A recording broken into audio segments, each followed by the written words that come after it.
Obviously, if today didn't go well, you probably want to retake.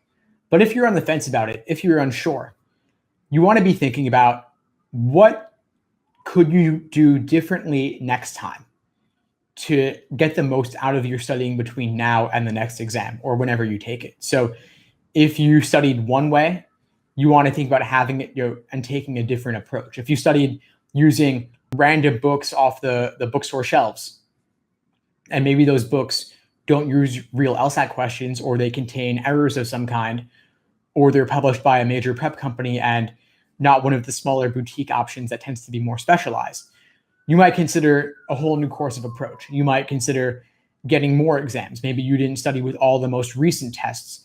And so changing your approach with the materials that you use is one thing you could do. You want to be using the newest exams, the most recent 2 or 3 books of 10 actual exams, and then any of the individual exams that follow. You want to be using books that have good reviews. You want to be using books that use real LSAT questions. And you want to make sure that you have enough time to study. So if you have been working a lot lately, or you have a busy course schedule, or other things have been coming up in your life, family, friends, other obligations, other priorities, you want to rethink, what are those priorities? What could I do differently next time around? Could I get better materials? Could I invest more in those materials? Could I think more thoroughly about what I'm doing and why? Maybe you've been doing lots of timed exams and you have not been reviewing them in excruciating detail.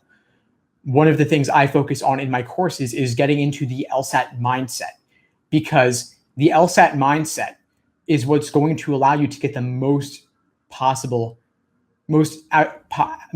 of your review as possible. So think about analyzing everything that you have trouble with, everything you get wrong, everything you had difficulty with, everything you could have been approaching more efficiently, and fill notebooks with your review. That's the best way to get the most out of your study in the later stages when you're studying for a retake, is excruciatingly detailed review.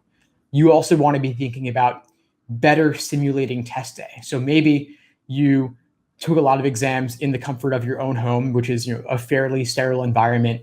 Maybe you weren't super strict with yourself on timing. Maybe you weren't giving yourself enough in the way of distractions. And maybe nerves or anxiety got the best of you. This is a major aspect of LSAT prep that most students don't pay enough attention to. It's why my newest course is on test day success, focusing on the test day mindset, properly simulating test day conditions, properly preparing for and dealing with all the fears and anxieties and doubts and self-limiting beliefs that come up. And so if you're interested in doing things differently next time around and finding a better course of approach, you might want to check out the test day success course. The details on that are in the link below this video if you'd like to find out more.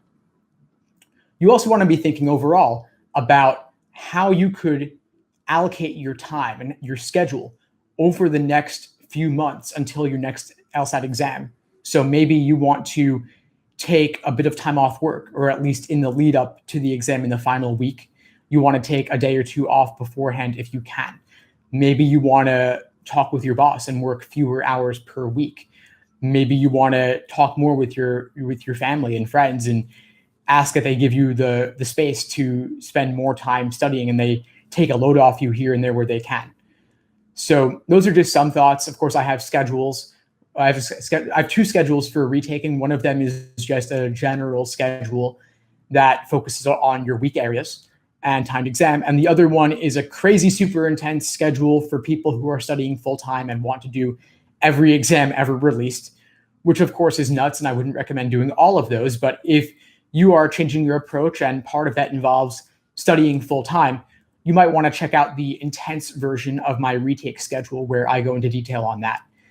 And that's under books, under schedules on my website. It's totally free, and so you can check that out as well.